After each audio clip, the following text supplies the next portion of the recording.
Welcome to my sweet village channel. உருளைக்கிழங்குனா எல்லாருக்குமே பிடிக்கும்.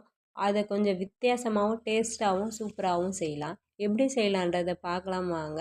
இதை ஒரு முறை ட்ரை பண்ணி பாருங்கள். நீங்களே அடிக்கடிக்கு செய்யுங்க. வாங்க எப்படி செய்யலான்றதை பார்க்கலாம். மீடியம் சைஸ் உருளைக்கிழங்கு 2 எடுத்து கட் பண்ணிக்கிறேன். குக்கரில் போட்டு தண்ணி ஊற்றி 2 விசில் விட்டு எடுத்து வச்சு தோல் உரித்து எடுத்துக்கலாம்.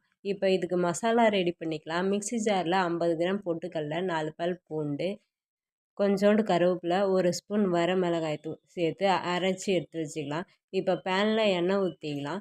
எண்ணெய் ஊற்றிட்டு கடுகு போட்டுக்கலாம், கடலப்பருப்பு போட்டுக்கலாம், கருவேப்பிலை போட்டு இப்போ வேக வச்ச உருளைக்கிழங்கு சேர்த்து 1 நிமிஷம் நல்லா வதக்கலாம். இப்போ அரைச்சி வச்ச பொடியை சேர்த்து நல்லா கலந்து விட்டுக்கலாம். உப்பு தேவையான அளவு சேர்த்து நல்லா கலந்துக்கலாம். உருளைக்கிழங்கு பொட்டுக்கடலை ஃப்ரை டேஸ்ட்டு சூப்பராக வந்திருக்கு. நீங்கள் எந்த ரைஸோட சாம்பார் சாதம், ரச சாதம், தயிர் சாதத்தோடு வச்சு சாப்பிட்டா டேஸ்ட்டு சூப்பராக இருக்கும். நான் கருவேப்பிலை சாதத்தோடு வச்சு சாப்பிட்டேன். டேஸ்ட்டு சூப்பராக இருந்தது. நீங்களும் ட்ரை பண்ணி பாருங்கள். பாய்.